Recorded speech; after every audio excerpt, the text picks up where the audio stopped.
Hello students, सभी को नमस्कार। वीआईपी में एसएससी में आप सभी का स्वागत है। एसएससी की रीजनिंग वाले पार्ट को डिस्कशन करते हैं। सबसे पहला पार्ट आपका रीजनिंग का ही था। 100 के 100 क्वेश्चन आई थिंक आपने बहुत अच्छे से किए होंगे। जो बच्चा पहली बार जुड़ रहा है, जो क्लासेस देख रहा है, प्रॉपर टेस्ट दे रहा है, बहुत अच्छी बात है। जो नहीं दे रहा है वो वीआईपी में एसएससी के साथ जुड़ जाइए। हर संडे को टेस्ट देना तुम्हारे लिए ज़रूरी है। मेरी बात समझ में आ रही है? अब एसएससी जीडी आ रहा है, इसके बाद एसएससी का कैलेंडर भी आ चुका है, आपको पता है। तो बहुत ज़रूरी है ये जो हर संडे को टेस्ट होता है। तो सभी बच्चों को जो सेंटर की तैयारी कर रहा है उन सभी के लिए संडे का एसएससी का वीआईपीएम के अंदर रामबाण के बराबर होगा। ठीक है, चलो भी सेशन को लाइक कर देना, फटाफट चैनल को सब्सक्राइब कर दीजिए। सभी को नमस्कार। आते हैं सबसे पहले क्वेश्चन पे। बहुत ही आसान, बहुत ही अच्छा पेपर बनाया है। आपको बस अपनी स्पीड पे काम करना है। मेन मुद्दा अपनी स्पीड है। ठीक है, कोडिंग डिकोडिंग का सॉरी ब्लड रिलेशन का क्वेश्चन आ गया। इस इन्फॉर्मेशन को पढ़ने की ज़रूरत नहीं है, डायरेक्ट इस पे आ जाइए। एम प्लस के, प्लस का मतलब क्या है? पिता। एम बताइए किसका पिता है? एम के का पिता है। आगे बताइए के माइनस एल, माइनस का मतलब क्या है? भाई। बताइए के किसका भाई है? एल का भाई है। ये लीजिए। अगली इन्फॉर्मेशन क्या है? एल इंटू जी, इंटू का मतलब क्या है? बहन। एल किसकी बहन है? जी की बहन है। एल आ गई जी की बहन, ये लीजिए एल जी की बहन हो गई। तो के है वो जी का भाई हो गया, और ये तीनों के तीनों बच्चे किसके हो गए? एम के हो गए। अगला है जी डिवाइड ओ, डिवाइड का मतलब क्या है? पत्नी। तो बताओ जी किसकी वाइफ है? जी वाइफ है ओ की वाइफ है। ठीक है, तो ओ इसका हस्बैंड हो जाएगा और ओ इसका दामाद हो जाएगा। तो पूछा क्या है? ओ एम से किस प्रकार संबंधित है? ओ का एम से क्या रिलेशन है? तो आपको पता है एम की बेटी जी और जी का हस्बैंड ओ। तो एक तरीके से बेटे का देवर या जीजा। अब बेटे का देवर या जीजा कह सकते हो कि हाँ बिल्कुल एक बेटी जैसी ये है, इस बेटे का ये देवर हो सकता है, जीजा हो सकता है। तो मेन तो जीजा है, तो कौन सा ऑप्शन हो जाएगा? बी वाला हो जाएगा। आगे बात समझ में? अगला क्वेश्चन। एक निश्चित कोट भाषा में जब भी पेपर में इस प्रकार से क्वेश्चन आए ना बच्चे, तो हमेशा याद रखना उस ऑप्शंस को हाथों हाथ क्लिक कर लीजिए जिसमें कोई एक ऐसा कोड कॉमन ना हो। कॉमन कैसे? कि देखो टी वाई वक्त लगेगा, डब्ल्यू ए वक्त लगेगा, कॉमन वालों को हटा दो। एन ई वक्त लगेगा। अगर आप नोटिस करें ना तो इन चारों ऑप्शन में ये जो अल्फ़ाबेट है, ये जो कोड है, ये डिफरेंट है। डिफरेंट कैसे? यू वाई देखो किसी में नहीं है। तो तुम देख लो यू वाई कोड वास्तव में इनमें से किसी एक का होगा क्या? तो देखते हैं, पता लगाते हैं पेस्ट्री का कोड यू आई होगा क्या, चेक करते हैं। तो पेस्ट्री के बारे में देखोगे तो पेस्ट्री ये रहा, पेस्ट्री इसमें भी नहीं है। और आप नोटिस करोगे पेस्ट्री इसके अंदर भी नहीं है, देख लीजिए नहीं है। तो अगर इसमें है तो इसका कोड भी इसी में होगा। तो डब्ल्यू वी तो कॉमन हो गया, तो ये तो पेस्ट्री का कोड होगा नहीं। Sorry F V, W A common हो गया, तो ये भी पेस्ट्री का कोड नहीं होगा। तो कुल मिला के पेस्ट्री का कोड क्या आएगा? यू वी आएगा। यू वी ये रहा, बी वाला ऑप्शन हो जाएगा। सभी पूरा करने की जरूरत नहीं है, उस चार ऑप्शंस में से उस कोड को सिलेक्ट करें जो किसी में नहीं है। ठीक है, क्योंकि जो सब में है ना, तो समझ जाइए वक्त लेगा। ठीक है, स्पीड पे काम करना है। अगला ये आ जाएगा मिरर इमेज, इसको इस साइड पलट दीजिए फटाफट। पलटोगे तो बताइए, आपको पता है ये जो 4 5 6 है ये तो इस प्रकार से आएंगे 4, ये इस प्रकार से आएंगे 4, और उसके बाद में ये 5 आ जाएगा इस प्रकार से, 6 आ जाएगा इस प्रकार से, 8 आ जाएगा इस प्रकार से। तो अगर देखें तो सबसे पहले अल्फ़ाबेट है, जबकि यहाँ अल्फ़ाबेट नहीं है, तो ये भी गलत है। डन है। उसके बाद अगर आप देखोगे ए एफ, ए है बिल्कुल ठीक है। जी भी आपको प्रॉपर दे रखा है, एन भी दे रखा है, एम भी आपको प्रॉपर दे रहा है, तो ये हो सकता है। उसके बाद में सी वाले ऑप्शन को चेक करते हैं। तो सी वाले के अंदर भी बिल्कुल ए एफ, उसके बाद में जी बिल्कुल प्रॉपर दे रखा है, एन भी दे रखा है और एम भी दे रखा है, ये भी सही बैठ रहा है। उसके बाद ए एफ, उसके बाद जी एन और एम, ये भी ठीक है। पर यहाँ देख लीजिए 4 और 5 पास में है ना, 4 और 5 पास में, जबकि यहाँ पे देखो 5 और 4 हो गया, तो ये तो गलत हो गया। ये वाले भी गलत हो जाएगा। और यहाँ पे देखो 5 और 4 हो गया, तो एक तरीके से ये भी गलत हो जाएगा। कौन सा ऑप्शन हो जाएगा आपका? सी वाला हो जाएगा, 5 और 4 की वजह से। दिख रहा है? सबसे पहले आएगा 4 5, इसने 5 4 दे दिया। ठीक है, अगले क्वेश्चन की ओर चलते हैं। सभी को समझ में आ गया होगा, बहुत ही अच्छा क्वेश्चन है, समझिएगा आप इसको। इसने क्या किया पता है? इसने अल्फाबेट के असेंडिंग ऑर्डर को अल्फ़ाबेट के असेंडिंग ऑर्डर को अपोजिट कर दिया। असेंडिंग कैसे कि बताइए, जीरो में सबसे पहले बताइए सबसे छोटा अल्फ़ाबेट कौन है? ई, उसके बाद कौन है? ओ, उससे बड़ा कौन है? आर, और उससे बड़ा कौन है? जेड। तो इन्हीं के अंदर अल्फ़ाबेट में असेंडिंग कर दिया, उसके बाद में अपोजिट कर दिया। ई का उल्टा वी, ओ का उल्टा एल, आई का, आर का उल्टा आई, और जेड का उल्टा ए। समझ में आया? अपोजिट, पहले असेंडिंग ऑर्डर में सेट, फिर अपोजिट। इसको देख के वक्त खराब ना करें, इसको सेट करेंगे तो बताओ, पहले ए आएगा, फिर एन आएगा, सॉरी पहले ए आएगा, फिर एल, फिर एन, और फिर डब्ल्यू। ए का उल्टा क्या हो जाएगा? जेड, एल का उल्टा क्या हो जाएगा आपका? एम, और एन का उल्टा क्या हो जाएगा? एल का उल्टा हो जाएगा, सॉरी ओ, ठीक है, एन का उल्टा हो जाएगा एम, और डब्ल्यू का हो जाएगा डी। तो बताइए डी किस किस के अंदर है? तो एक तरीके से ये भी गलत है, ये भी गलत है, ये भी गलत, तो कौन सा ऑप्शन हो जाएगा आपका? डी वाला ऑप्शन हो जाएगा, जेड ओ एम डी। आगे बात समझ में? डन है। असेंडिंग ऑर्डर में सेट करना। नेक्स्ट क्वेश्चन देखिए फटाफट, ये लीजिए 15 चौके 60 मल्टीप्लाई 4 प्लस 3, ठीक है, 63 इंटू 4, और ये हो गया देखो प्लस 3। तो अगला आएगा 255 इंटू 4 करोगे तो 255 की जगह इसको 250 मान लो, 250 इंटू 4 करोगे तो 1000, और प्लस में 5 इंटू 4 करोगे तो आ जाएगा 20। तो ये आ जाएगा आपका 1020 आ जाएगा। समझ में आ गई बात? अगला क्वेश्चन है, ये क्वेश्चन तो देखो वक्त लेगा भाई, पर इसमें आपकी किस्मत बहुत अच्छी है तो पहला ऑप्शन भी हो जाएगा, ठीक है, वरना वक्त सबके लिए लेगा, फटाफट रखना पड़ेगा, ठीक है। तो आप इसको रखोगे तो चेंज कर देते हैं। इसने बोला है कौन से नंबर को आपस में बदला जाए, तो पहले 25 और 6 को बदलते हैं। 6 की जगह आ जाएगा 25, और 25 की जगह आ जाएगा 6। चलो रखते हैं। 275 और 25 कितने हो जाएंगे? 300। माइनस में इसको डिवाइड करो, ये तो डिवाइड हो ही जाएगा बिल्कुल, इसको डिवाइड करोगे कितना आएगा? 8। चलो ये 8 आ जाएगा। प्लस में बताइए ये आपका कितना आएगा? 72 आ जाएगा, आ जाएगा 72। तो एक तरीके से कह सकता हूँ क्या, 72 में से अगर 8 जाएंगे तो 64, तो 300 कितना आ जाएगा? 364 आ जाएगा। बिल्कुल सही सेट हो गया भाई। 372 में से 8 जाएंगे तो कह सकता हूँ कि 64, बिल्कुल 364 आएगा। तो पहला वाला ऑप्शन क्लिक हो जाएगा। अगले क्वेश्चन के बारे में बात करते हैं। ये आ गया फिलिंग द ब्लैंक का क्वेश्चन। अच्छा क्वेश्चन है, इसका पैटर्न पहचानिएगा। इसके अंदर अगर आप देखोगे ना तो देख लीजिए जे जे 2 बार रिपीट हो रहा है, नोटिस करो, और एल एल 2 बार रिपीट हो रहा है। तो ये तो कंफर्म है कि दो दो अल्फाबेट के रिपीट होने की सीरीज तो बन सकती है, क्योंकि देखो ये भी रिपीट हो रहा है, ये भी रिपीट हो रहा है। जे आता है 10 पे, एल आता है 12, एल आता है 12 पे, तो मतलब यहाँ पे के रिपीट होंगे, तो के भी रिपीट मिलने चाहिए। तो अगर मैं के रिपीट के बारे में बात करूं, समझो आप, अगर यहाँ 2 बार जे है, यहाँ 2 बार एल है, तो कंफर्म मुझे लग रहा है यहाँ के आना चाहिए। तो क्या आना चाहिए? तो बताओ, एक और दो, दूसरा क्या होना चाहिए? दूसरा क्या होगा? चलो ये तो कट हो गया, अब इनमें से एक बैठेगा। अब इसमें पेयर कितने का बनाया गया है? तो देखो जे के पैटर्न, क्या पैटर्न समझो, जे के बाद में 1 2 3 4 4 का पैटर्न, फिर 1 2 3 4 5 का पैटर्न, फिर 1 2 3 4 5 6 का पैटर्न। तो पहले सबसे पहले 2 का, फिर इसने 4 का, फिर 5 का, फिर 6 का लिया है। और ये पैटर्न क्यों लिया है? क्योंकि एक बार तो इसने जे को रिपीट कर दिया, अगली बार इसने के को रिपीट कर दिया, तो यहां पे इसने एल को रिपीट कर दिया। तो बताओ एल से पहले पहले कौन कौन आएगा? तो एल से अगर पहले के बारे में बात करें तो कह सकता हूं क्या, एल से पहले आपका आ जाएगा यहाँ पे के आ जाएगा, और यहाँ पे आपका जे आ जाएगा। जे के तो चलेगा, तो देखो जे के, उसके बाद डबल जे के, और यहाँ पे क्या आना चाहिए? फिर आपका यहाँ पे एल आना चाहिए। फिर उसके बाद में जे के, जे डबल के एल एम, फिर अगला आ जाएगा जे के डबल एल एम एन, ये आ जाएगा। तो एक बार, दो बार, एक बार जे रिपीट हो गया, एक बार के रिपीट हो गया, एक बार एल रिपीट हो गया, और एक एक अल्फाबेट बढ़ता जा रहा है।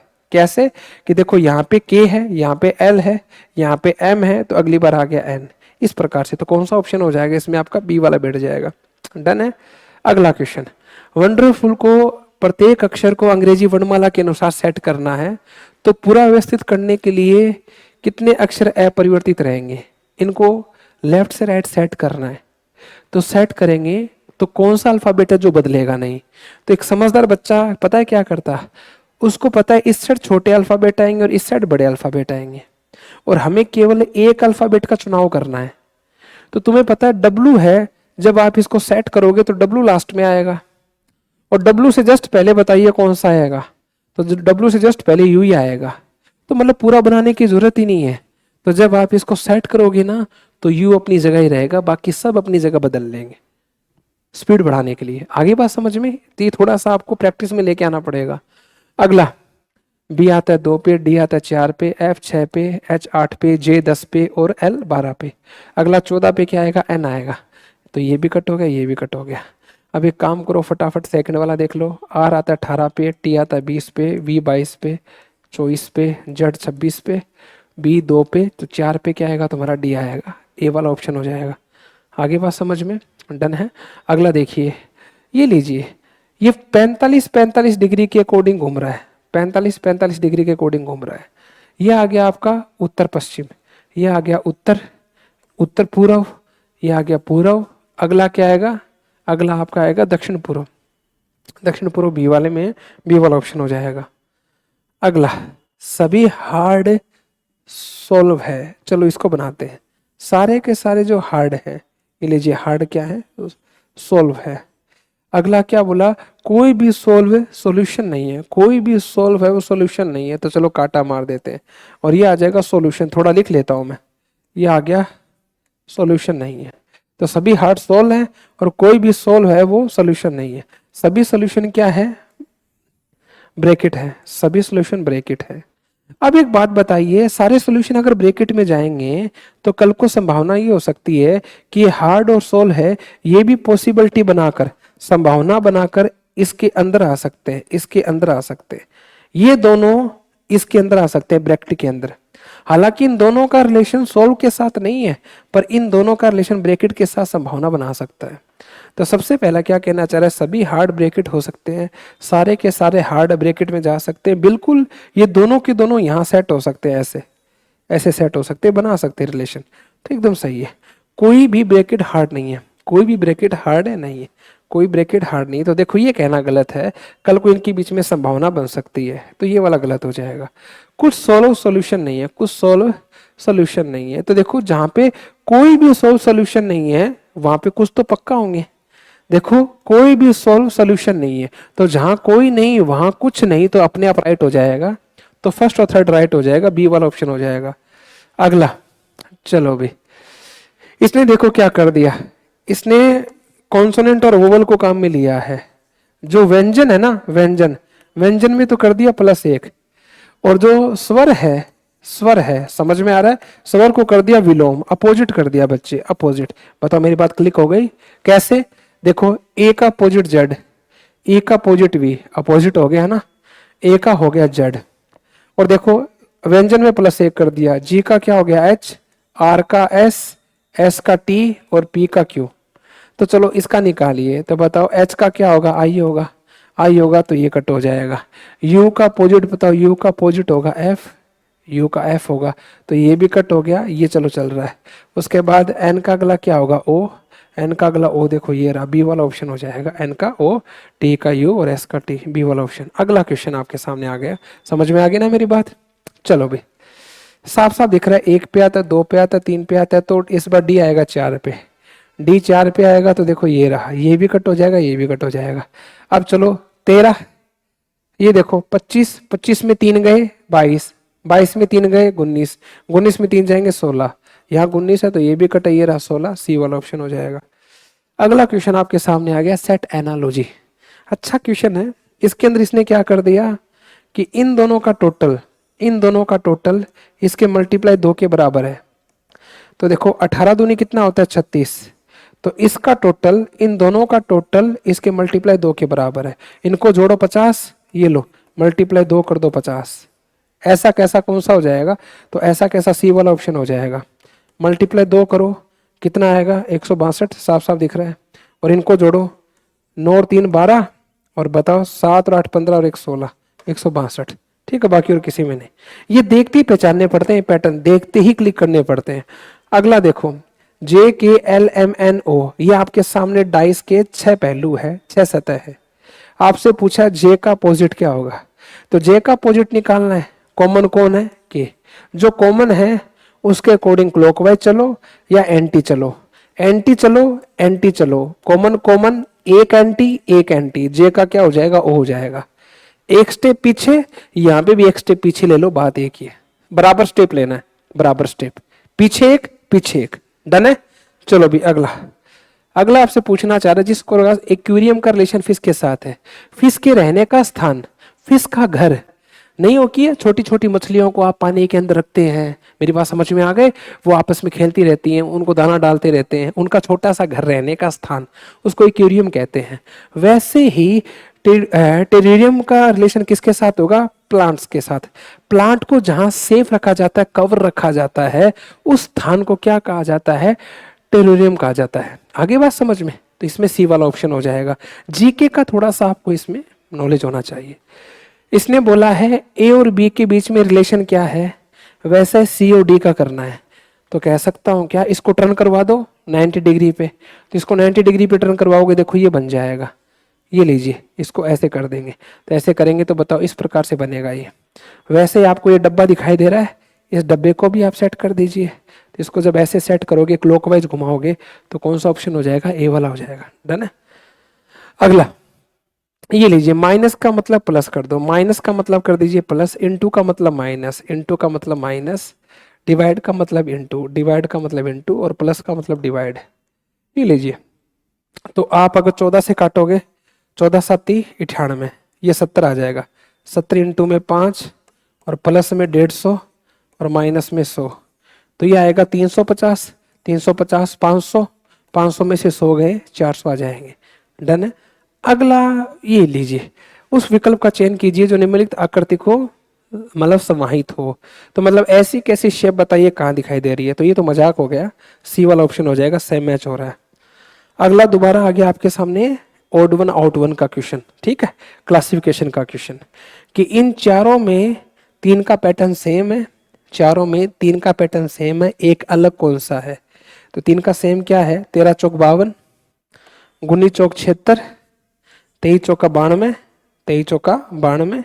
आगे बताओ, 17 इंटू 4 करोगे तो 68 आने चाहिए, और यहाँ 78 है, तो ये डिफरेंट है। ठीक है। अगला आपके सामने आ गया एक और सेट एनालॉजी का क्वेश्चन। हमेशा बड़े नंबर की ओर जाएंगे, तो देखो इसने क्या कर दिया, इन दोनों को जोड़ दिया, तो 64 प्लस में 32 कर दिया, और प्लस में अपनी तरफ से 20 ऐड कर दिया। इन दोनों को जोड़ोगे कितना आएगा, यह आएगा 4 और 2 6, 9 और 3 92, 96, 96 प्लस में 20 करोगे ना, तुम्हारा ये आ गया 116। समझ में आ गया। वैसा का वैसा इन दोनों को जोड़ दो, 7 और 1 8, और 3 और 5 8, 88 में अगर आप 20 जोड़ोगे तो बताइए कितना आएगा आपका, 108 आएगा। ऐसा कैसा लॉजिक बताइए किसके अंदर बैठेगा। तो अगर ऐसा कैसा लॉजिक बिठाना चाहें हम, तो मैं कह सकता हूँ क्या, इन दोनों को जोड़ोगे तो नहीं बनेगा, इन दोनों को जोड़ दो, इन दोनों को जोड़ने पर भी आपका नहीं बनेगा। तो चलो जोड़ते फटाफट, 88, 88 और 20 हो जाएंगे आपके कितने, 60, 60 में अगर आप, नहीं ये तो नहीं बनेगा। अगला 43, नोट 4 12, ये दिख रहा है, नोट 4 12, ठीक है। 8 4 और 4 8 और 1 9, 92, और 92 प्लस में 20 जोड़ोगे तो ये भी नहीं बनेगा भाई, तो ये भी गलत है। अगला इसको देखो, 5 5 और 2 7, 4 और 6, 4 और 2 6, 67 में अगर आप 20 जोड़ोगे तो भी 87 होगा, तो ये भी नहीं बनेगा। तो कुल मिला के दिखाई दे रहा है, ये बनता दिखाई दे रहा है मुझे। तो 80 और 55 हो जाएंगे 135, 135 में अगर आप 20 जोड़ोगे तो कितना आएगा, 155 आ जाएगा, डी वाला ऑप्शन हो जाएगा। ठीक है, अभी आगे बात समझ में। अगला क्वेश्चन ये आ गया डायरेक्शन का क्वेश्चन, ठीक है। देखिए फटाफट इसको, एक व्यक्ति बिंदु आर से पश्चिम दिशा की ओर चलता है, आर से पश्चिम दिशा की ओर गया, 2 किलोमीटर चला, उसके बाद एस पे पहुंच गया, फिर बिंदु एस से वह अपने दाएं घुमा और 5 किलोमीटर चला और टी पे पहुंच गया।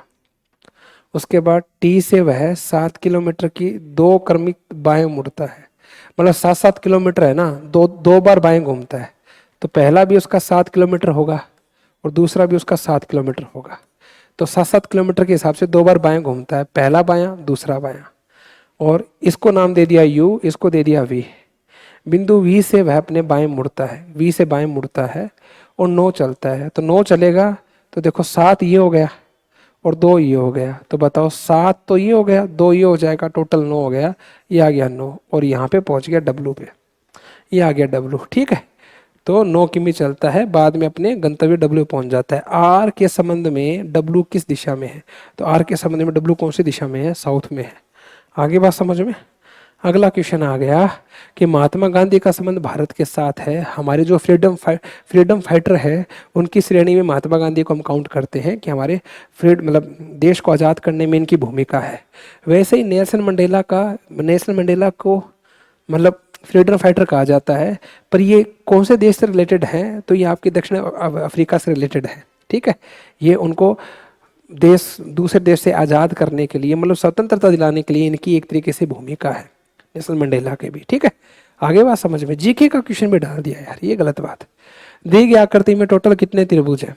त्रिभुज गिनना है तो मैंने आपको साफ साफ ट्रिक बताई हुई है। वो ट्रिक क्या कि जब आपको बॉक्स मिले, बॉक्स दिख रहा है तो डबल कर दो। तो बॉक्स में डबल करोगे तो देखो 1 2 3 4, 4 का डबल 8, तो ये हो गए। उसके बाद इनको भी गिन लो, एक ये छोटा वाला, एक ये छोटा वाला, एक और एक 2, 10 हो गए। 10 के बाद बताओ ये कितने हैं तुम्हारे? ये 3 है, +3। उसके बाद ये भी तुम्हारे कितने हैं? +3 है, तो +3। उसके बाद और ये बच गया +1, उसके हो गए।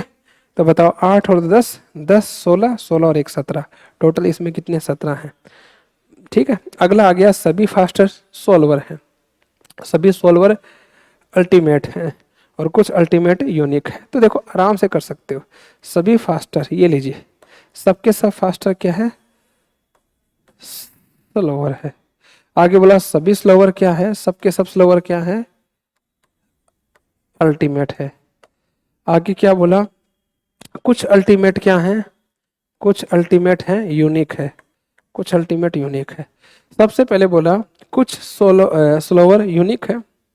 तो देखो कुछ सोलोर यूनिक है, तो देखो ये कहना एक तरीके से जायज नहीं है, तो गलत हो जाएगा, क्योंकि हो सकते हैं, है नहीं। अगला बोला सभी फास्टर अल्टीमेट है। सारे के सारे फास्टर क्या अल्टीमेट है? सारे फास्टर बिल्कुल अल्टीमेट है, एकदम सही बात है।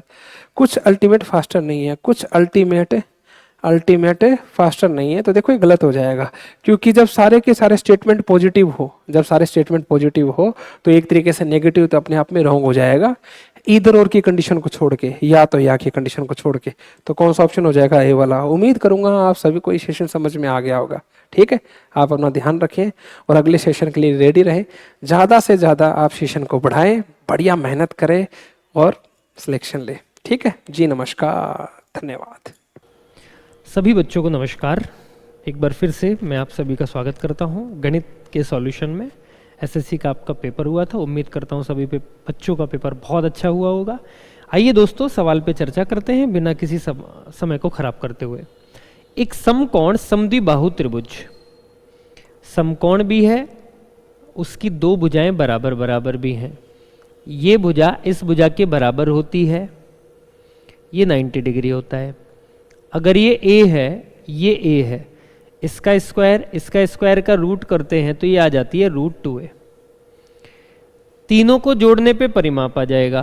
परिमाप आएगा 2a + √2a, और ये बराबर दे रखा है आपको 6√2 प्लस में 6√2 प्लस में 1 के। अगर मैं √2a कॉमन ले लूं तो यहां बचेगा √2 और यहां बचेगा 1, और बराबर में आ जाएगा 6 × √2 + 1 के। इससे पूरा पूरा कट गया। a बराबर आ गया 6/√2। आपसे क्या पूछा गया है? कर्ण की लंबाई। कर्ण की लंबाई हो जाएगी √2 × 6/√2। दोनों सिंप्लीफाई हो जाएंगे। आपके सवाल का जवाब कितना आएगा? 6। 30 लड़के हैं जिनका एवरेज 54 है। 20 लड़के हैं जिनका एवरेज 48 है। टोटल स्टूडेंट हो गए 50। इनका एवरेज क्या होगा? x हमसे पूछ रहा है। मैं इनको कम भी कर सकता हूं भाई। अगर मैं मल्टीप्लाई करूंगा तो 150 162 आएगा, मल्टीप्लाई करूंगा तो 96 आएगा, मल्टीप्लाई करूंगा तो 5x आएगा। 6 और 2 8, 19 और 6 25, बराबर हो गया 5x के। और x से अगर मैं सिंप्लीफाई कर दूं 5 25, 5 एकम 5, 5 6 30, 51.6 मेरे सवाल का क्या हो जाएगा, जवाब आ जाएगा। यही आएगा ना, 5 25, 5 बार कट गया 8 आ गया, 5 से कम 5, 3 बच गया, 5 6 30। नीचे दी गई आकृति में MN PR के समांतर है, MN PR के समांतर है। बड़ा वाले ट्राइंगल में ये वाला ट्राइंगल और ये वाला ट्राइंगल सिमिलर हो गए। OM PN के समांतर है, OM PN के समांतर है, तो ये कॉमन हो गया इसमें, ये दोनों सिमिलर हो गए आपस में। तो सर ऐसा करने से पता है क्या होता है, यहां से यहां तक की साइड का रेशो और यहां से यहां तक की साइड का रेशो पूरी साइड के रेशो के और इस रेशो के बराबर होता है। जब हम मोर देन वन सिमिलैरिटी पढ़ते हैं एक ट्राइंगल में, तब ये थ्योरम प्रूफ होती है। कैसे होगी, अगर मैं इसको ऐसे लिख लूं, वो जैसे बोल रहा है OQ बराबर 10 है, ये 6 है, और आपसे पूछ रहा है NR कितना होगा, तो 10 का और 6 का जो अनुपात बनेगा कॉमन सिमिलैरिटी में, कॉमन सिमिलैरिटी का कॉन्सेप्ट होता है, पढ़िएगा, वो 16 और x के बराबर होगा। तो 16 6 96, 10x इज इक्वल टू 96 होता है, और x की जो वैल्यू आती है वो कितनी आती है, 9.6। जब अपन एक ट्राइंगल में मोर देन वन सिमिलैरिटी पढ़ते हैं तो कुछ कॉमन चीजों को करके ये इक्वेशन निकल के आती है। आपने ये चीज राइट एंगल ट्राइंगल में बहुत ज्यादा पढ़ी होगी, क्योंकि वहां पे हम सिमिलैरिटी लगाते हैं। वो कह रहा है, नीचे दी गई तालिका एक दुकानदार द्वारा 5 अलग अलग कक्षाओं में बेची गई गणित की पुस्तकों की संख्या को दर्शाता है। उसके द्वारा 11वीं क्लास में बेची गई गणित की पुस्तकों की संख्या 196, और सभी दी गई कक्षाओं में उसके द्वारा बेची गई पुस्तक की औसत संख्या। औसत निकालेंगे तो औसत के लिए पहले सबका क्या करना है, जोड़ करना है। मैं बता देता हूं, मैंने कर रखा है। जब सबका जोड़ करेंगे 1 2 3 4 5 नंबरों का, तो आएगा 800, और इसको जब 5 से आप लोग डिवाइड करेंगे तो 5 से डिवाइड करने पर आपका जो रिजल्ट आएगा वो आएगा 160। तो यहां आ गया आपका कितना, 160। इन दोनों का अनुपात पूछ रहा है। 4 से काटा, 4 चौक 16, 4 नाम 36, 4 से काटा 40 बार, तो अनुपात आ जाएगा 49 अनुपात 40। 12 सम संख्याओं का योग, सम संख्याएं अगर 12 है तो उनका औसत कितना होगा, 13, और दोनों को गुणा करने पर योग आ जाएगा 156। 8 विषम संख्याओं का योग, 8 विषम संख्याओं का औसत भी 8 होगा, तो जोड़ आ जाएगा 64। दोनों के बीच का अंतर, दोनों के बीच का अंतर अगर मैं निकालूं, 6 में से माइनस किया 2, 15 में से 6 माइनस किए 92। आर में विद्यार्थियों की संख्या, आर में विद्यार्थियों की संख्या 440,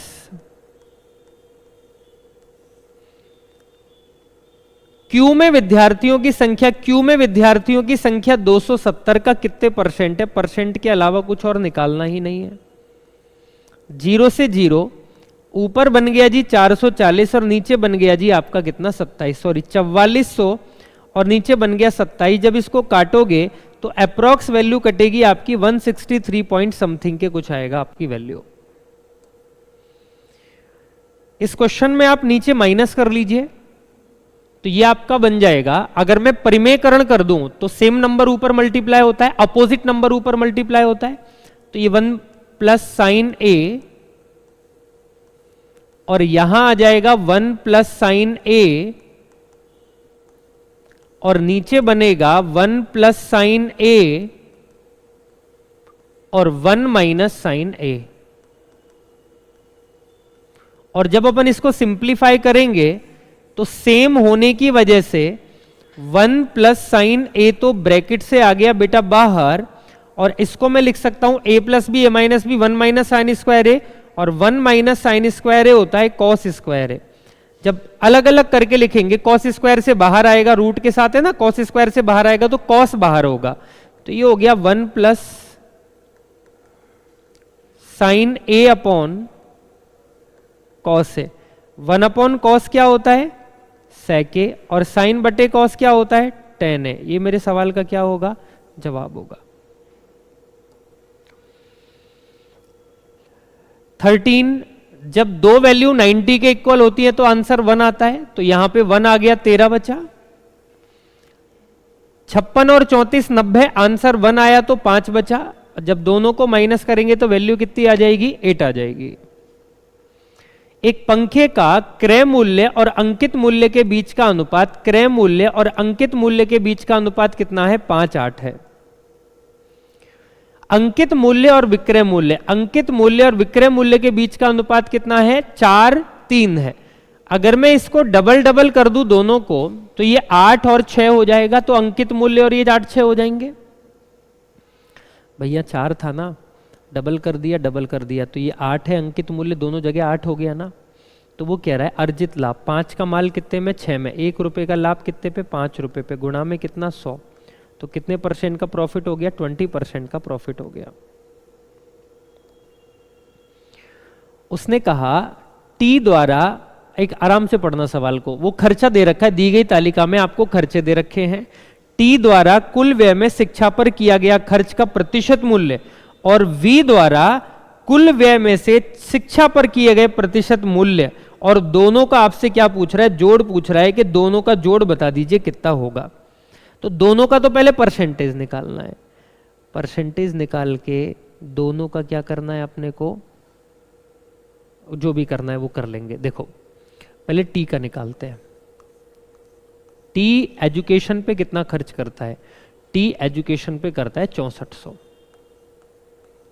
और टी का टोटल खर्चा कितना है?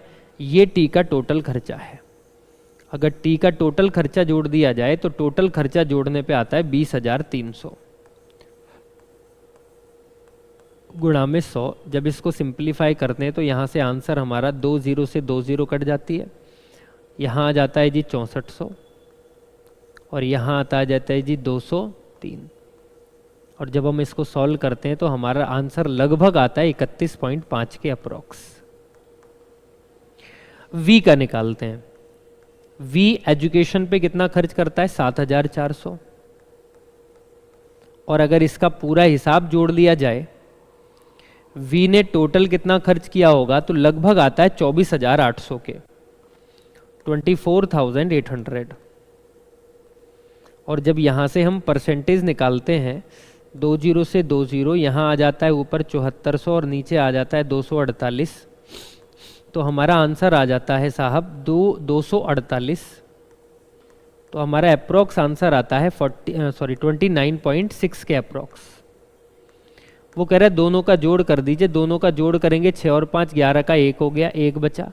9 10 और 1 11 का 1 हो गया, 1 बचा। 3 और 2 5 और 1 से 61.6, 61 पॉइंट समथिंग मेरे सवाल का जवाब होगा। 61 point something, C option correct हो जाएगा।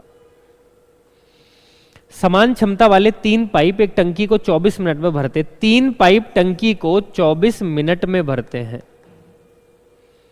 और समान क्षमता वाले 2 पाइप टंकी को 40 मिनट में खाली करते हैं। टंकी 40 मिनट में खाली हो जाती है। तो मैंने मान ली टंकी की क्षमता 120 लीटर की है। ये 5 लीटर पानी डालते होंगे और ये 2-3 लीटर पानी डालते होंगे। 3 नल 5 लीटर डालते हैं तो एक नल 5/3 डालेगा। 2 नल 3 लीटर पानी फैलाते हैं तो एक नल 3/2 लीटर पानी फैलाएगा। इतना पानी टंकी में जा रहा है और उसमें से इतना पानी टंकी में से बाहर निकल जा रहा है। तो टंकी में पानी रुक कितना आ रहा है? 6, 10 और 9, 1/6। तो भैया 120 लीटर की टंकी है। अगर 1/6 लीटर पानी भर रहे हो तो 720 मिनट में आप टंकी को भर दोगे। और 720 मिनट को जब घंटे में बदलेंगे, 60 से भाग दिया जाएगा तो कितना आ जाएगा? 12 घंटे में आपकी टंकी क्या हो जाएगी? भर जाएगी। एक शंकु का आयतन ज्ञात कीजिए। शंकु का आयतन होता है 1/3, पाई की वैल्यू 22/7, आर स्क्वायर, आर की वैल्यू कितनी है? 3.5। तो भैया 3.5/10, 3.5/10 आर स्क्वायर इंटू एच, और हाइट आपको दे रखी है 12। चलिए साहब, 7 से कट गया 5 बार, 5 से कट गया 2 बार, 2 से कट गया 11 बार, 3 से कट गया 4 बार। तो ये हो गया 11 गुणा में 35, यही बचा ना, 35 गुणा में 4, 140। और जब करेंगे 0, 4 का 4, 4 और 1 5, 4 1 का 1, 1540 अप्रोक्स करीब आएगा। 1540 क्यों? 14 बचेगा ना, 35 और नीचे 10 भी तो है। अभी नीचे 10 भी है तो नीचे 10 से 0 कटेगा। आंसर कितना आ जाएगा? 154। सर एक फॉर्मूला होता है x प्लस वाई का होल स्क्वायर बराबर x माइनस वाई का होल स्क्वायर प्लस 4xy। तो अगर मैं यहां रख दूं x माइनस वाई की वैल्यू 2 का स्क्वायर और प्लस में 4xy की वैल्यू 1, तो 4 प्लस 4, सवाल का जवाब कितना आ जाएगा? 8 आ जाएगा। अगर x माइनस 1/x बराबर आपको 4 दिया हुआ है, तो x प्लस 1/x की जो वैल्यू होगी वो हो जाएगी 4 का स्क्वायर प्लस में 4, 4 चौक 16 और 4 20, रूट 20, और रूट 20 को मैं लिख सकता हूं 2 रूट 5, 5 चौक 20।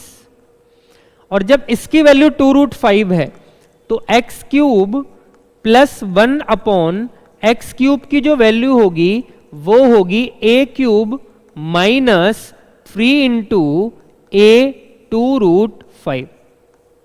तो ये हो गया मेरे पास कितना भैया? 8 पंजे 40 root 3, 40 root 5 minus 6 root 5, 34 root 5 मेरे सवाल का जवाब आएगा। अगर मैं यहां पे 34 रूट 5 रख दूं इसकी जगह, तो ये है 34 रूट 5 और नीचे दे रखा है 17 रूट 5। पहली बात तो रूट 5 से रूट 5 गया, 17 दूनी 34, आंसर कितना आ गया? 2 आ गया। एक वृत्त की सबसे लंबी जीवा व्यास होती है। एक वृत्त की सबसे लंबी जीवा क्या होती है? व्यास होती है।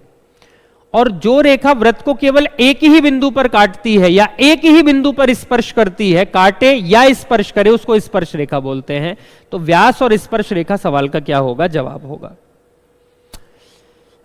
अगर मैं इसको ऊपर ले जाऊं तो कोसेक हो जाएगा, और सेक और कोसेक अगर बराबर हैं तो थीटा की जो वैल्यू होगी वो 90 डिग्री के बराबर होती है। तो दोनों को जोड़ेंगे 4 फाई प्लस 2 फाई प्लस 30 बराबर 90 डिग्री के।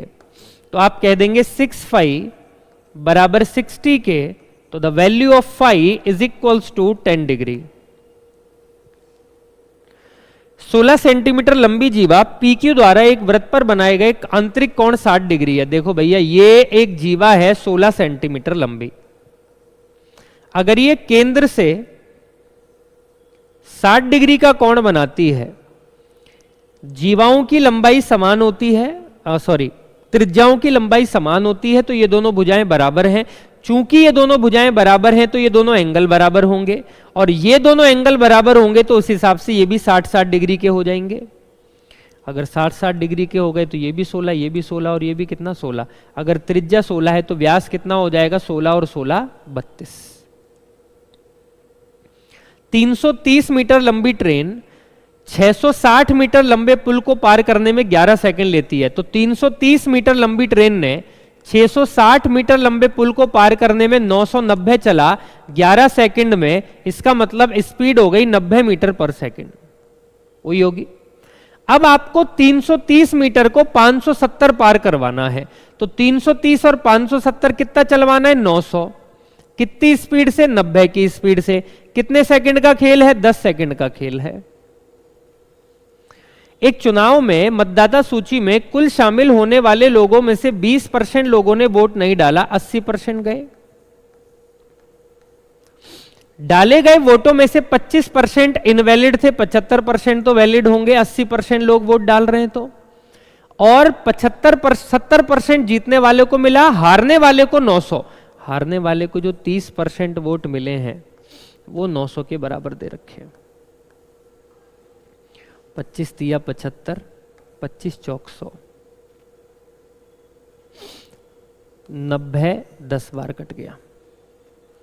0 से 0 कट गई, 2 से कट गया, 4 से कट गया 2 बार, 2 से कट गया 5 बार, तो ये हो गया 530 x बराबर 5000 टोटल वोट। लेकिन वो कह रहा है डाले गए वोट। डाले गए वोट 20% नहीं डाले, 80% ने वोट डाला। तो 80% ने वोट डाला तो कितने लोगों ने वोट डाला होगा? 4000 लोगों ने वोट डाला होगा। डी और पी अकेले किसी काम को 24 और 30 दिन में करते हैं। डी और पी अकेले किसी काम को 24 दिन में और 30 दिन में करते हैं। तो मैंने टोटल एफिशिएंसी मान ली, मतलब टोटल काम 120 मान लिया। तो 24 पंजे 120 और 20 चौक 120, 30 चौक 120। डी की कार्यकुशलता 40% की वृद्धि कर दी। इसको अगर 40% बढ़ा के कर दिया 140, तो भैया 20 सत्ते और 20 पंजे, 5 से 5 कट गया, 7 इसकी क्षमता हो गई।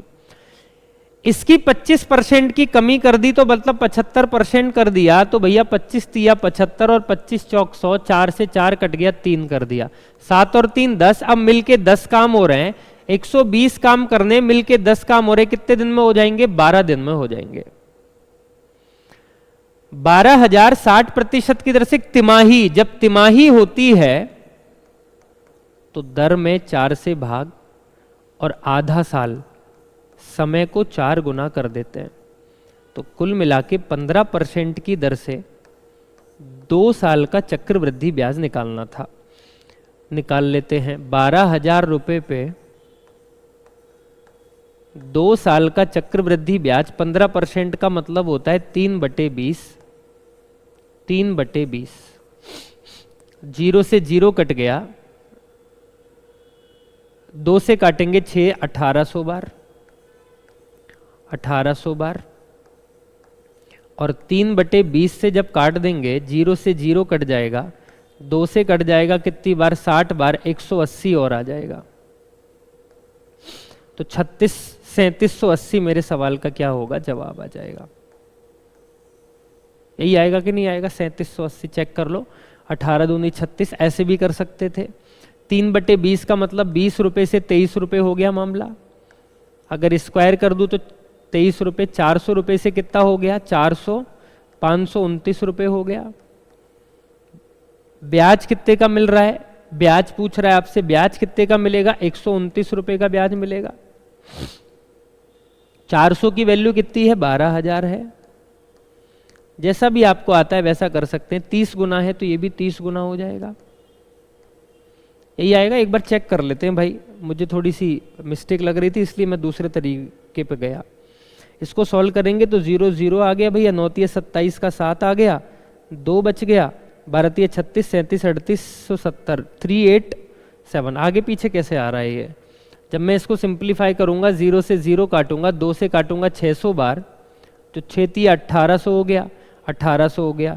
0 से 0 कट गया, अरे 2 से 9 बार कटेगा ना, 270 आएगा ना यहाँ पे, सही तो है। तो 18 दूनी 36, 37, 3870 आंसर आएगा ना। अलग अलग कैसे है? 3870 आएगा बेटा। आगे आओ। 140 मिलीलीटर दूध में दूध और पानी का अनुपात 5:2 है। मिल्क और वाटर का जो रेशो है वो 5 और 2 है। कितनी मात्रा में पानी मिलाएं? पानी मिलाना है ताकि अनुपात 2:5 हो जाए। अगर पानी मिलाना है तो मिल्क की क्वांटिटी को सेम करना होगा।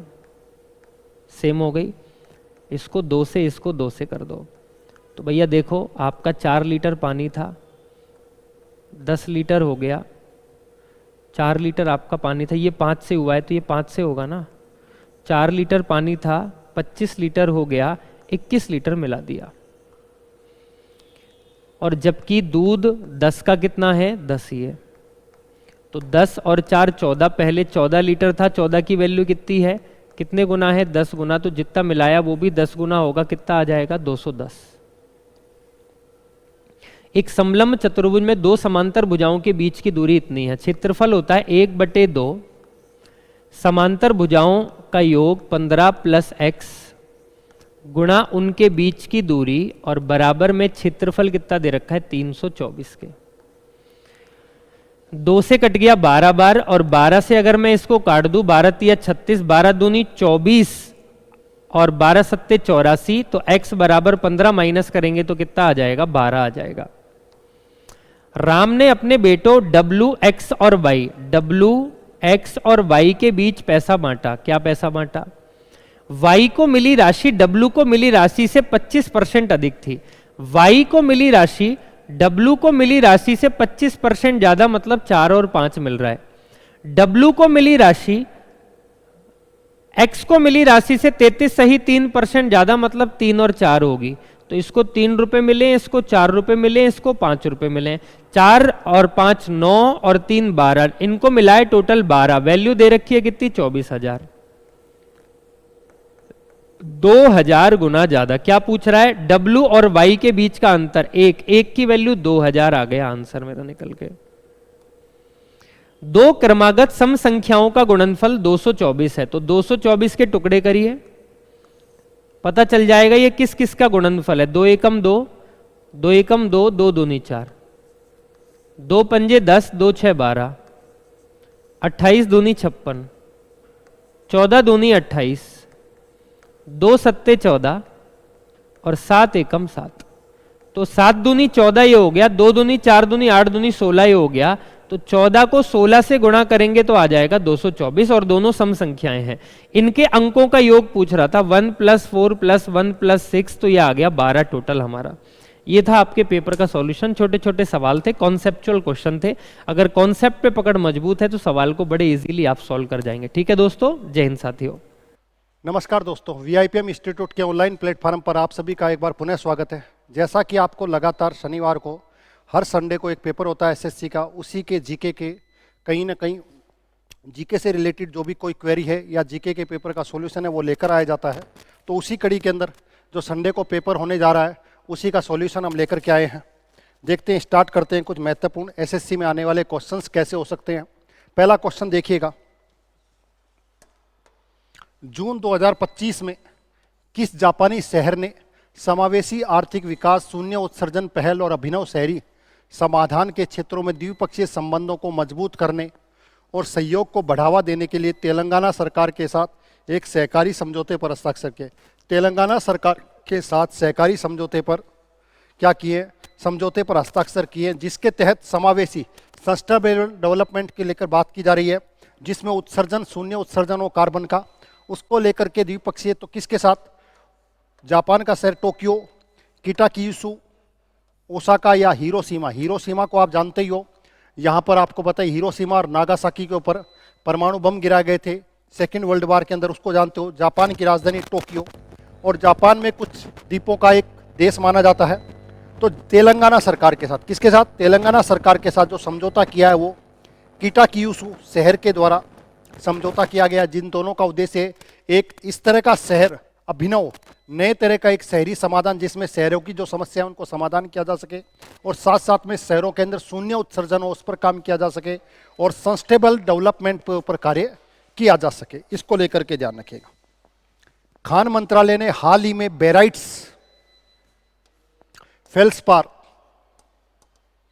मीका और कार्च और उसके पिछले लघु खनिज दर्जों से प्रमुख खनिजों के रूप में पुनः वर्गीकृत किया गया है।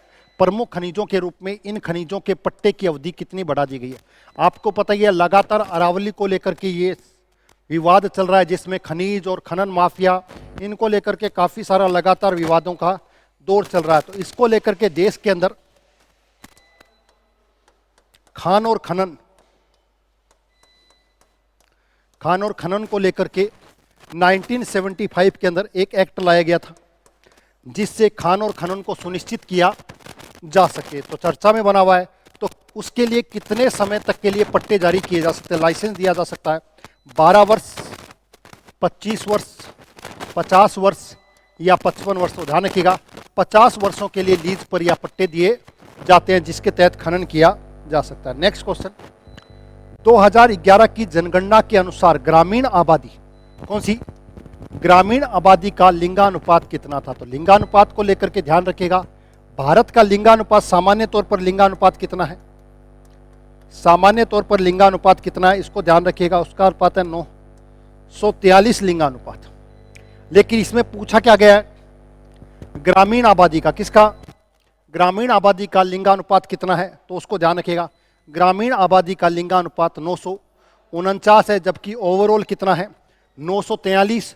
और शहरी की भी बात करें तो ध्यान रखिएगा, शहरी का अंदर 929, 1000 पुरुषों पर 929 महिलाएं हैं। ग्रामों के अंदर 1000 पुरुषों के ऊपर 949 है, और ओवरऑल बात किया जाए तो 1000 पुरुषों के ऊपर 943 महिलाएं हैं। शाहजहां ने भारत में कब से कब तक शासन? शाहजहां किसका बेटा था? तो आपको पता ही है, शाहजहां जहांगीर का बेटा था। और शाहजहां का पुत्र कौन था? तो शाहजहां के 4 पुत्र थे, उसमें गद्दी पर कौन बैठा? औरंगजेब बैठा था। ठीक है, तो ध्यान रखिएगा 1605 से 1627, तो ये तो काल किसका था? जहांगीर का काल था। किसका? जहांगीर का, आपको पता होना चाहिए।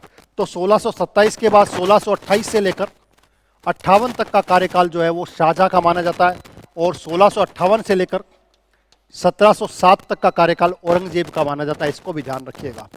और औरंगजेब ने सबसे लंबे समय तक क्या किया? शासन किया है मुगल एम्पायर में। इसको ध्यान रखिएगा। Next, Gandhi and अनारकी। Gandhi and अनारकी पुस्तक किसके लेखक कौन थे? सुभाष चंद्र बोस, जादूनाथ सरकार, सी शंकर नायर और आरवीएस मणि। तो गांधी और अनारकी जो पुस्तक है वो लिखी गई थी सी शंकर नायर ने, और लगभग 1922 में इसका पब्लिकेशन हुआ था, प्रकाशन।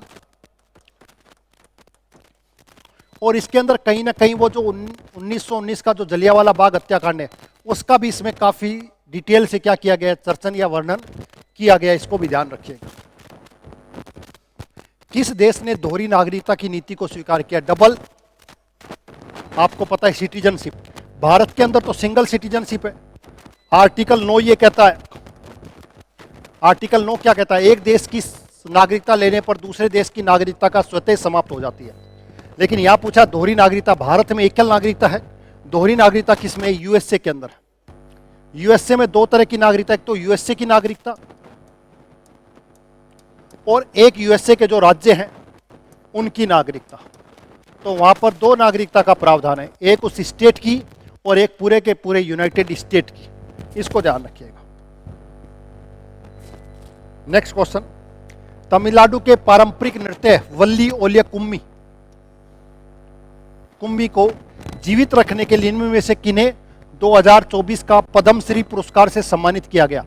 खेलों से लेकर के, नृत्य से लेकर के, किताबों से लेकर के, ये कुछ ऐसे टॉपिक है जो एसएससी में कंटिन्यूअस पूछे जाते। तो 2024 में पद्मश्री पुरस्कार तमिलनाडु का कौन सा नृत्य? ये याद रखिएगा, वल्ली ओयल कुम्मी। किसको दिया गया? कालूराम बामणिया को। ये हो ही नहीं सकते, साउथ का नाम नजर ही नहीं आ रहा। अशोक कुमार हो ही नहीं सकते। इन दोनों में से आपको नाम नजर आ रहा होगा साउथ के नाम के तौर पर। ये नाम साउथ में जैसे है ही नहीं। तो बंदरपन एम गुरु, इनको गुरु के रूप में माना जाता है। गुरु बंदरपन एम को कहीं ना कहीं इस पारंपरिक नृत्य को जिंदा रखने के लिए पद्मश्री से सम्मानित किया गया। निम्न में से कौन सी एक अदिश राशि है? अदिश राशि कौन सी होती है? तो आपको पता ही है, जिसके अंदर केवल परिणाम होते हैं, परिमाण होते हैं। जबकि सदिश राशि में क्या होते हैं? सदिश राशि में परिमाण के साथ साथ दिशा भी होती है। इसको ध्यान रखिएगा। तो वेग, त्वरण और बल, ये तीनों तो आपको क्या दिखाई देंगी? कहीं ना कहीं सदिश राशि। जबकि अदिश राशि के रूप में आपको क्या दिखाई देगा? चाल आपको दिखाई दे सकती है, द्रव्यमान आपको दिखाई देता, आयतन भी आप इसमें काउंट करते हो, दाब भी इसमें काउंट करते हो, ऊर्जा भी इसमें कहीं ना कहीं काउंट करते हो। ये सारी चीजें किसकी हैं? अदिश राशि के, जिसके अंदर परिणाम होता है, दिशा नहीं होती है। तो 20 का आंसर होगा, ध्यान रखिएगा, चाल। संविधान के अनुच्छेद 83(2) के में प्रावधान किया गया है, आर्टिकल 83 लोकसभा के अंदर। लोकसभा कौन से में? लोकसभा का अनुच्छेद कौन सा है? इसको ध्यान रखिएगा। तो लोकसभा कौन सी है? आर्टिकल 81। आर्टिकल 81, अनुच्छेद 81 में लोकसभा की संरचना की जानकारी दे रखी है। ध्यान रखिएगा, 79, 80 और 81, ये तीन आर्टिकल आपको याद रखने हैं। इस 79 में संसद, 80 में राज्यसभा और 81 में लोकसभा। इसको याद रखना। तो संविधान के अनुच्छेद 83(2) के प्रावधान में लोकसभा सामान्य कार्यकाल 5 वर्ष का होगा। उससे पहले सदन को कौन भंग कर सकता है? सामान्य तौर पर लोकसभा का कार्यकाल 5 वर्ष का होता है, लेकिन सरकार समय से पहले चुनाव करवा सकती है, लोकसभा को भंग करवा सकती है। तो उसके लिए भंग करेगा कौन? तो लोकसभा अध्यक्ष बिल्कुल भी नहीं, प्रधानमंत्री। संसद में सर्वोच्च कौन होता है? राष्ट्रपति होता है। तो राष्ट्रपति क्या करेगा? लोकसभा को भंग कर सकता है, सदन को। ध्यान रखिएगा। जीवाणुओं में आनुवांशिक पदार्थ में पाया जाता है। जीवाणुओं में आनुवांशिक पदार्थ कोशिका द्रव्य में पाया जाता है, ध्यान रखिएगा। आनुवांशिक पदार्थ जो एक तरल पदार्थ होता है वो किसमें, कोशिका द्रव्य के अंदर पाया जाता है, जिसके अंदर केंद्रक नहीं होता। ध्यान रखिएगा, कोशिका द्रव्य तो होता है लेकिन उसके अंदर द्रव्य आपको देखने को नहीं मिलता है। नेक्स्ट क्वेश्चन, आइसोनेफ शब्द समान रेखाओं को इंडिकेट करता। आइसोनेफ समान, कौन से समान क्षेत्रों को निरूपित करता है? बादल, वर्षा, लवणता या दबाव? तो दबाव तो आइसोबार होता है, आइसोस्नेप कैसे होगा? आइसोबार, ठीक है। समान दाब वाले क्षेत्रों को दिखाने वाले, इंगित करने वाले आइसोबार, समान तापमान वाले क्षेत्रों को दिखाने वाले आइसोथर्म। उसी तरीके से आइसोस्नेप शब्द का प्रयोग किसके लिए किया जाता है? तो बादल के लिए किया जाता है। आइसोनेप समान बादल वाली संरचनाओं को इंगित करने के लिए जो रेखा खींची जाती है उसे आइसोस्नेप के नाम से जाना जाता है। महिला सशक्तिकरण समिति में लोकसभा के सदस्य कितने शामिल होते हैं? महिला सशक्तिकरण की जो समिति होती है, ध्यान रखिएगा, उसमें लोकसभा के बारे में पूछा गया है। महिला सशक्तिकरण की जो कमेटी होती है, समिति होती है, उसमें 30 सदस्य होते हैं। टोटल कितने सदस्य होते हैं? 30 सदस्य होते हैं। ध्यान रखिएगा, एग्जाम के अंदर किसी न किसी कमेटी के बारे में कुछ ना कुछ पूछा जाता है, हर एक एग्जाम के अंदर आपको ध्यान रखना है, ठीक है। तो इसमें पूछा क्या गया है, लोकसभा के सदस्य कितने होंगे? तो ध्यान रखिएगा, लोकसभा के 20 सदस्य प्लस 10 सदस्य किसके, राज्यसभा के। टोटल कितने हो गए? टोटल 30 सदस्य हो गए, ध्यान रखिएगा। भारत में निम्न में से कौन सी चट्टाने प्रणाली नवीनतम है? कौन सी चट्टाने प्रणाली नवीनतम है? विंध्यन, धारवाड़, कडप्पा या गोंडवाना? चट्टानों की बात की गई है, ध्यान रखिएगा, इससे एग्जाम में कहीं ना कहीं आपको देखने को मिलेंगी। तो चट्टाने कौन सी नहीं है? विंध्यन, विंध्यन भी पुराने, धारवाड़, कडप्पा तो उससे भी पुराने, आपको कर्नाटक वाले क्षेत्र में कडप्पा, धारवाड़ आपको कर्नाटक के। नवीन पूछिए इसमें, नवीनतम, तो इन सब के अंदर नवीनतम कौन सी है? गोंडवाना, इसको ध्यान रखिएगा। प्रायद्वीपीय भारत जिससे निर्मित होता है, गोंडवाना लैंड वाला पार्ट। नेक्स्ट, जनगण मन को भारत के राष्ट्रगान के रूप में किस वर्ष अपनाया गया? अब जनगण मन आपको ध्यान रखना है, 1911 के अंदर 27 दिसंबर को रविंद्रनाथ टैगोर के द्वारा जॉर्ज पंचम के सम्मान के अंदर ये राष्ट्रगान गाया गया था, इसको ध्यान रखिएगा। अब पूछा क्या गया, राष्ट्रगान के रूप में स्वीकार कब किया गया? 1949, 51, 50। तो आपको पता ही है, संविधान सभा की अंतिम बैठक हुई थी 24 जनवरी 1950 को, और 24 जनवरी 1950 को ही हमने दोनों चीजें ग्रहण करी थी, एक राष्ट्रगान और एक राष्ट्रगीत। तो डेट क्या होगी? 1950, 24 जनवरी 1950 को हमने राष्ट्रगान को, जो वंदे, वो आपका जनगण मन है, उसको राष्ट्रगान के रूप में अडॉप्ट किया है। जबकि गाया कब गया? वो 27 दिसंबर 1911 को पहली बार वो गाया गया था, इसको ध्यान रखिएगा।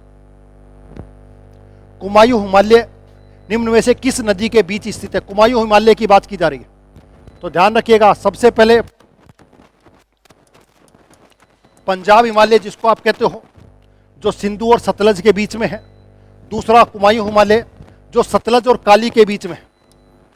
तीसरा नेपाल हिमालय काली और तीस्ता के बीच में। और चौथा सिक्किम, तीस्ता और ब्रह्मपुत्र के बीच में। तो इसमें पूछा गया कुमायूं हिमालय किन नदियों के बीच में? तो ध्यान रखिएगा, सतलज और काली नदी के बीच में। जबकि यहां पर आपको पंजाब हिमालय दिखाई देगा, ठीक है। सतलज और काली और तीस्ता के बीच में आपको नेपाल हिमालय दिखाई देगा, और तीस्ता और ब्रह्मपुत्र के बीच में आपको सिक्किम हिमालय दिखाई देगा। सिडनी बोनार्ड जो थे, उन्होंने नदियों के आधार पर हिमालय का विभाजन किया था 4 प्रकार से, उसी से ये क्वेश्चन पूछा गया, इसको ध्यान रखिएगा। 2 तरल पदार्थों ए और बी के समय के संबंध में 0 डिग्री सेंटीग्रेड से 100 डिग्री सेंटीग्रेड तापमान में परिवर्तन नीचे दिए गए ग्राफ को दिखाया गया है। अब आपको बताना है कौन सा सही। ए ने बी की तुलना में 100 डिग्री सेंटीग्रेड का तापमान तेजी से प्राप्त किया है। ए ने बी की तुलना में, ये तो हो ही नहीं सकता। गर्म करने के दौरान तरल ए हमेशा बी से गर्म होता है, कोई मतलब ही नहीं है इस बात का। बी ने ए की तुलना में 100 डिग्री टेम्परेचर को तेजी से प्राप्त किया है। अब ये देखिए, यहां पर दोनों ने 100 डिग्री टेम्परेचर, तो ये पहले प्राप्त हो गया है, ये देखिएगा, ये जबकि इसने यहां प्राप्त किया और इसने यहां प्राप्त किया है। तो ये बात इनकी कहीं ना कहीं 100% सही है, इसको ध्यान रखिएगा। मिट्टी का तेल पानी में तैरता है क्योंकि इसका घनत्व पानी के घनत्व से ज्यादा होता है, इसका घनत्व पानी के घनत्व से कम होता है, इसका घनत्व पानी के घनत्व के बराबर होता है। उपरोक्त में से घनत्व कम होगा तभी तो चीज तैरा करेंगी, तो इसका घनत्व पानी के घनत्व से क्या होता है, कम होता है, तभी वो आपको पानी के ऊपर तेल तैरता हुआ दिखाई देता है। 1808 में a new system of chemical philosophy प्रकाशित की गई, जिसमें प्रस्तावित किया गया कि पदार्थ अविभाज्य परमाणुओं से बना होता है। New system of chemical philosophy प्रकाशित की गई, जिसमें उन्होंने प्रस्तावित किया कि पदार्थ अविभाज्य परमाणुओं से बना होता है। पदार्थ अविभाज्य परमाणु का मतलब होता है उसका और ज्यादा विखंडन नहीं किया जा सकता। परमाणु छोटी से छोटी संरचना होती है जिसका और ज्यादा विभाजन नहीं किया जा सकता। तो ये जानकारी किसने दी, तो जानकारी देने वाले कौन थे, डोल्टन। ध्यान रखिएगा 1808 के अंदर ये जानकारी किसके द्वारा दी गई, डोल्टन के द्वारा दी गई। 69 निम्न में से किस लवण की उपस्थिति के कारण हड्डियों में मैट्रिक्स कठोर होता है। हड्डियों के अंदर किस लवण के कारण, किस लवण की उपस्थिति के कारण हड्डियों का मैट्रिक्स कठोर होता है। हाइड्रोटीन लवण, सोडियम लवण, फास्फोरस या कैल्शियम लवण। तो आपको पता ही है कि हड्डियों में सबसे महत्वपूर्ण भूमिका कैल्शियम निभाता है। हड्डियों की मुख्य भूमिका, इसलिए आपको कहा जाता है दूध पियो, दही पियो, जिससे हड्डियां क्या हो सके, मजबूत हो सके। तो कहीं ना कहीं कैल्शियम लवण की उपस्थिति के कारण आपको कठोरता दिखाई देती है। नेक्स्ट क्वेश्चन, दिल्ली की गद्दी पर बैठने वाली पहली और एकमात्र मुस्लिम महिला कौन थी। दिल्ली की गद्दी पर बैठने वाली पहली और एकमात्र मुस्लिम महिला आपको पता ही होगा, घेवर सुल्तान, रजिया सुल्तान, फातिमा सराजुद्दौला। तो आपको पता ही है कि एक वंश था जिसका नाम था गुलाम वंश, और गुलाम वंश के अंदर एक शासक हुआ था इल्तुतमिश, और इल्तुतमिश को इस गुलाम वंश का वास्तविक संस्थापक कहा जाता है, रियल फाउंडर कहा जाता है। और इल्तुतमिश ने पहला शासक था जिसने दिल्ली को राजधानी बनाया, यह भी याद रखिएगा। और इल्तुतमिश ही वो पहला शासक था जिसने पानीपत की तीसरी लड़ाई लड़ी थी, यह भी ध्यान रखिएगा। पानीपत की तीसरी लड़ाई भी इल्तुतमिश के द्वारा लड़ी गई थी। तो इल्तुतमिश के समय ही उसके बेटे की मृत्यु हो गई, तो इल्तुतमिश ने योग्य उम्मीदवार के तौर पर अपनी बेटी को चुना जिसका नाम था रजिया सुल्ताना। बहुत छोटा कार्यकाल रहा, लगभग 1236 से लेकर 1240 कार्यकाल के बीच में उसने, रजिया ने नेतृत्व किया था भारत का। कहीं ना कहीं दिल्ली का नेतृत्व करने वाली एकमात्र पहली और एकमात्र मुस्लिम महिला मानी जाती है रजिया सुल्तान। निम्न में से कौन सा विकल्प अनुदैर्ध्य तरंगों का एक उदाहरण। अनुदैर्ध्य तरंग, अनुदैर्ध्य तरंग कैसी होती हैं, ध्यान रखिएगा। समानांतर,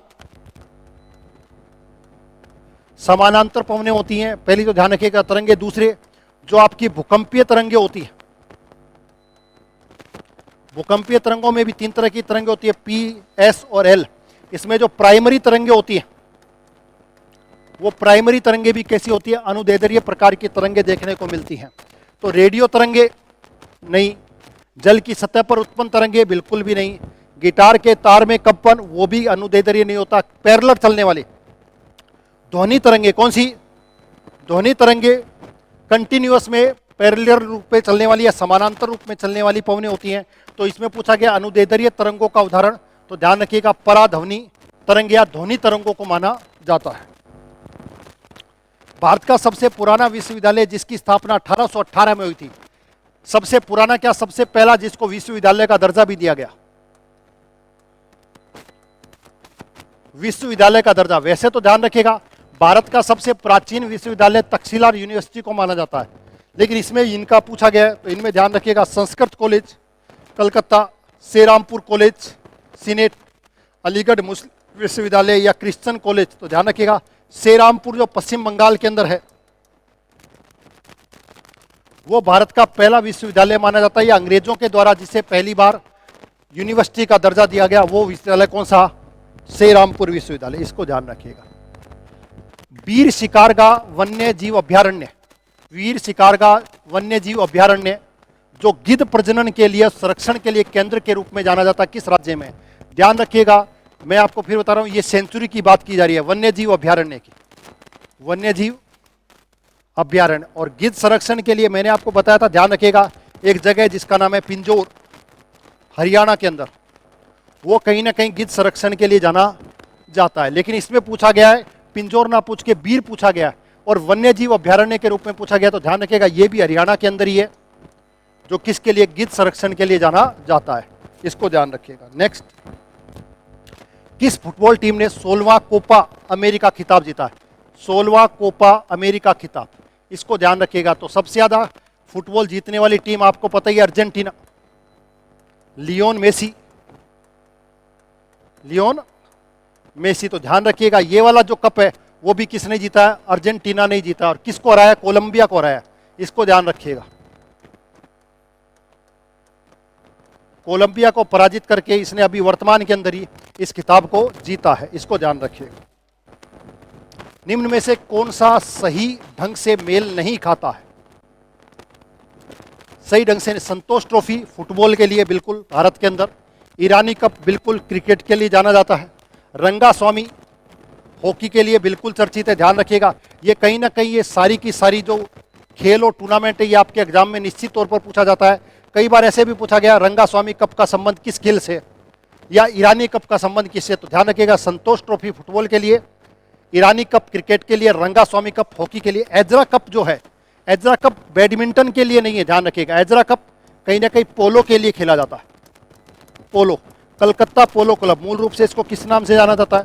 कलकत्ता पोलो क्लब के रूप में इसको जाना जाता है।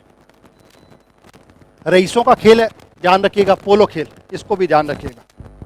तो आज के ये 75 क्वेश्चन थे, सबका सॉल्यूशन करा दिया गया है। इसी तरीके से आपको हर संडे को सॉल्यूशन देखने को मिलेगा, जो भी संडे को पेपर होता है। प्लीज ज़्यादा से ज़्यादा पेपर को दें और अपने को, आपकी तैयारी को कहीं ना कहीं चेक करें। थैंक यू, नेक्स्ट वीडियो में मिलते हैं। बच्चों नमस्कार, आइए पेपर नंबर 18 एसएससी का डिटेल सोल्यूशन देख लेते हैं इंग्लिश का। आइए, नमस्कार सबको।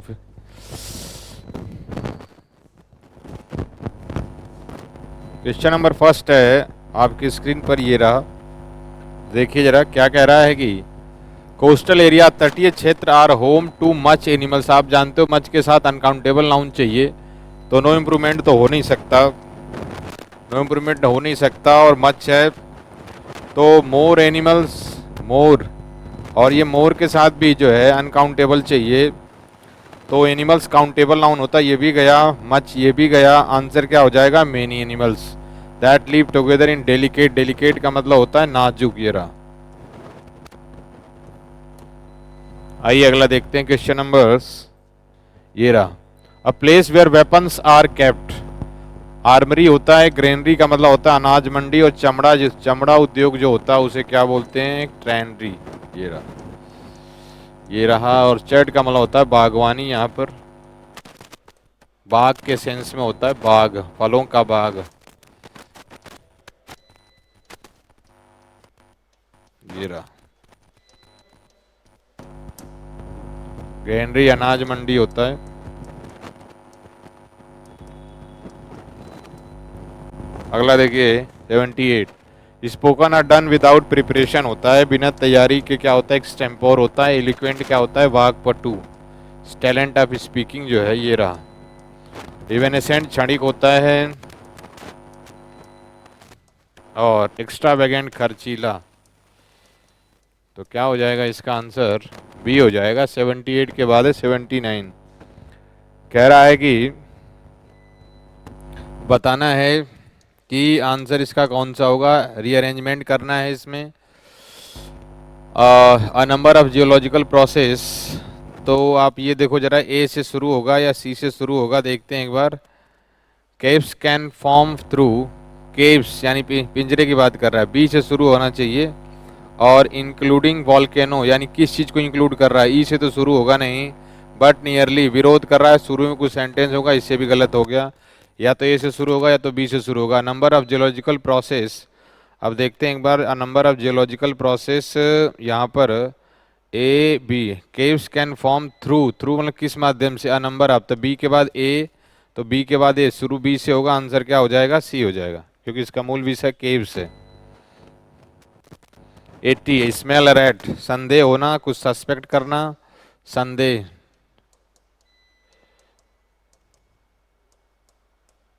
तो क्या हो जाएगा, to suspect the something is wrong, ये रहा। 81 है, a person who has too much admiration for himself, स्वयं की प्रशंसा क्या होती है, नार्सिस्ट होता है।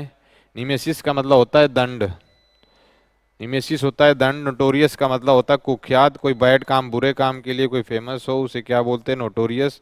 नेम सेक का मतलब होता है नाम, ये रहा।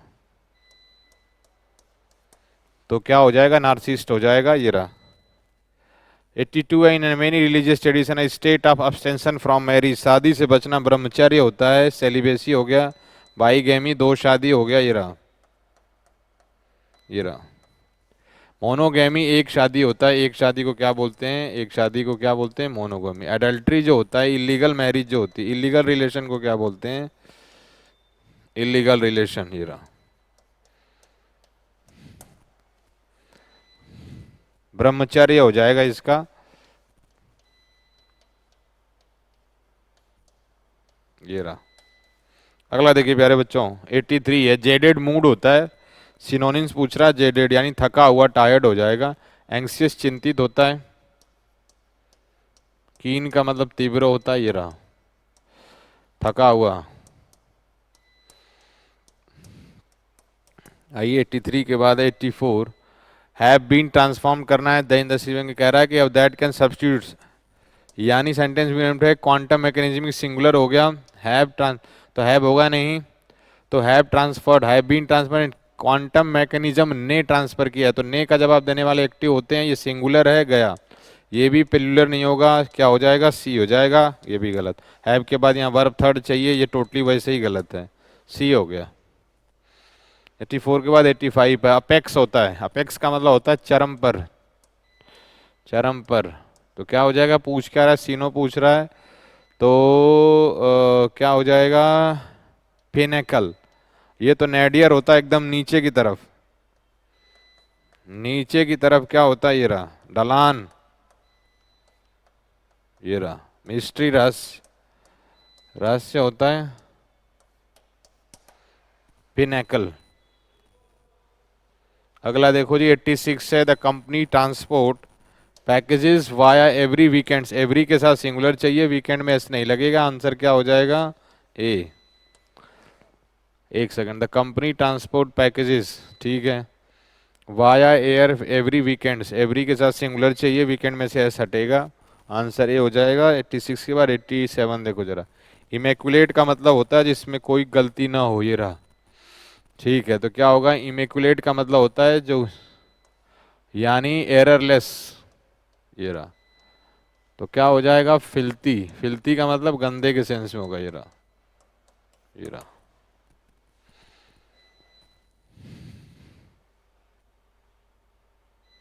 The taste of this fruit is, the taste of this fruit is, कह रहा है कि एज, एज के साथ जो है ना, एज, एज एक एज का मतलब उतना है, इस एज का मतलब जितना होता है।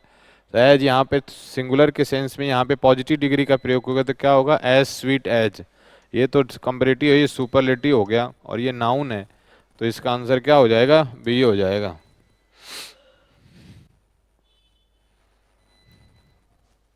इनकरेक्टली बताना है इसमें। वर्चुअस हो गया, वेजिटेरियन हो गया, वर्चुअस का मतलब गुणी होता है, गुणी हो गया, और वैक्यूम, वेजिटेरियन, ठीक है, वैक्सीनेशन हो गया, और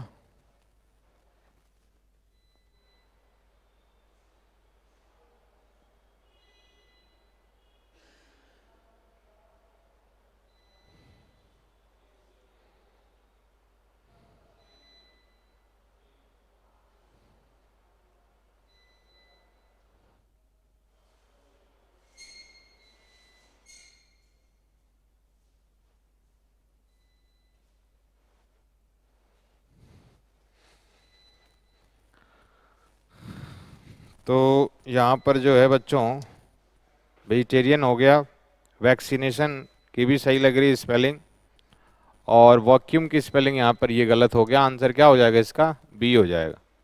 89 के बाद है 90, he brought issue to the fore, fore तो ये जो फ्लोर होता है वो तो फोर तो 4 होता है, फॉर मतलब के लिए होता है, और ये होता है टू द फोर का मतलब चर्चा के लिए लाना। टू द फोर का मतलब क्या होता है? चर्चा, चर्चा।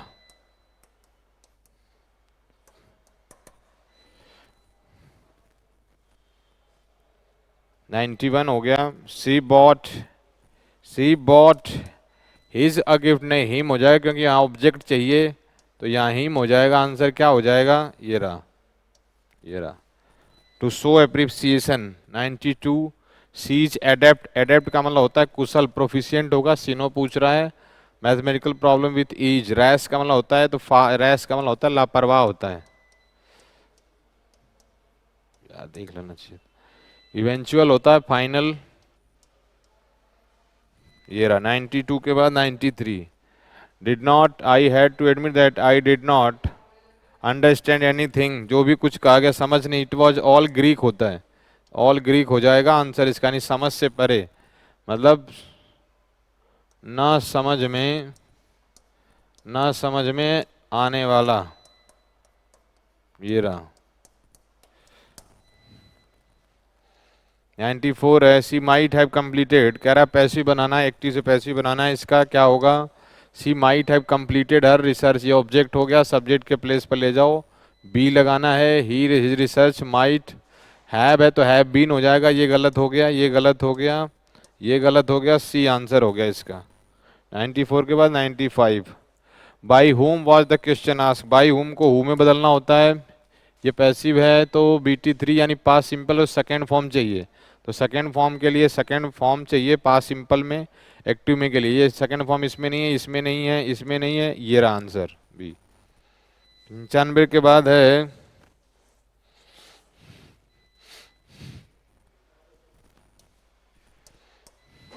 अब देखिए इसको करते हैं sir. Which bird best explainer, visa hurdles यानी वीजा की जो समस्या है वो क्या कह रहा है? For top BYD management investment from the Indian government notwithstanding the Chinese car maker. तो क्या होगा? जो हर्डल्स की बातें कर रहा था, रोड ब्लॉक्स हो गया, या क्योंकि इंसेंटिव प्रोपोजल और सैंक्शन तो ये मंजूरी की बात कर रहा है, हर्डल की बातें कर रहा है तो क्या हो जाएगा?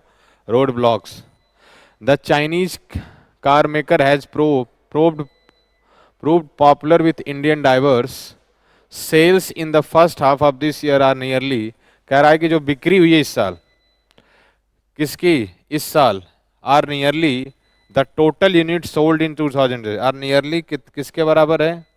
Are nearly. अब आप ये देखो जरा, यहाँ पे क्या कर रहा है कि नियरली टोटल यूनिट 2024 के यूनिट से क्या कर रहा है? ये मैच कर रहा है, ये रहा।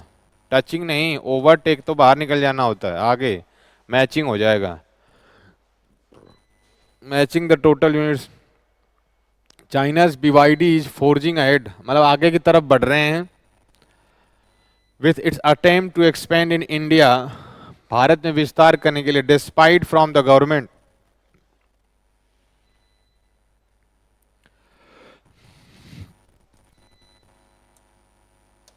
डिस्पाइट ऑफ गवर्नमेंट के हिसाब से, यानी डिस्पाइट विरोध कर रहा है, तो डिस्पाइट विरोध के सेंस में क्या हो जाएगा? From the government that are preventing the electric vehicles maker from, रोक रही है, तो रोकने के बावजूद भी, बाधाओं के बावजूद, तो प्रेशर नहीं, सपोर्ट नहीं, सपोर्ट होता तो डिस्पाइट कहाँ पे प्रयोग कर रहा है कि डिस्पाइट मतलब रिस्ट्रिक्शन के बावजूद भी जो है वो बढ़ रहे हैं आगे की तरफ। लाइक मोस्ट चाइनीज कंपनी की तरह ही और सारे BYD हैज बीन अनेबल, सक्षम, has been enable to obtain visa, visa नहीं मिल रहे हैं for executives after a deadly India और चाइना सोल्जर्स के बीच जो 2020 के बीच डिटेरिएशन इन पॉलिटिकल टाइज, जो राजनीतिक में जो गड़बड़ियां हुई हैं उसको लेकर के क्या कह रहा है? स्पार्क, जो यानी कोई बात हो गई है स्पार्क, तो यहाँ पर क्या हो जाएगा? क्लैश हो जाएगा। आर्गुमेंट तो क्या होता है? नॉर्मल सेंस में होता है, नॉर्मल। कोई तीखी बात हो जाती तो ये रहे, समझौते की बात है नहीं, क्योंकि यहाँ पे मामला गड़बड़ हो रहा है, इसका मतलब कि कुछ बात हुई है। That is seen, that has seen the EV giants resort to, यानी सिमट गया है, जो ईवी की बहुत बड़ी मात्रा सिमट के holding board meetings and high level business interaction in Colombo in Sri Lanka and Kathmandu in Nepal and even as far away as दूर तक यानी सिंगापुर में भी according to people with the matter. कौन सा matter? Familiar with the matter. क्या हो जाएगा देखो जरा, ये श्रीलंका के साथ कह रहा है कि जो ईवी जायंट्स जो resort to holding board meetings यानी सिमट गए hold board meeting and high level business interaction in Colombo in Sri Lanka के अंदर, Kathmandu in Nepal and even as far away Singapore में जा रहे हैं according to people familiar with the matter, यानी उससे क्या है लोग परिचित हैं, जानते हैं क्या मामला है मैटर से, अनअवेयर नहीं है, अननोन, ये सब तो एक तरह का हो गया बच्चों। तो बच्चों ये रहा आपका सोल्यूशन, डिटेल सोल्यूशन हो गया और आज के लिए बस इतना ही। थैंक यू वेरी मच, फिर अगले पेपर में मिलते हैं, नमस्कार।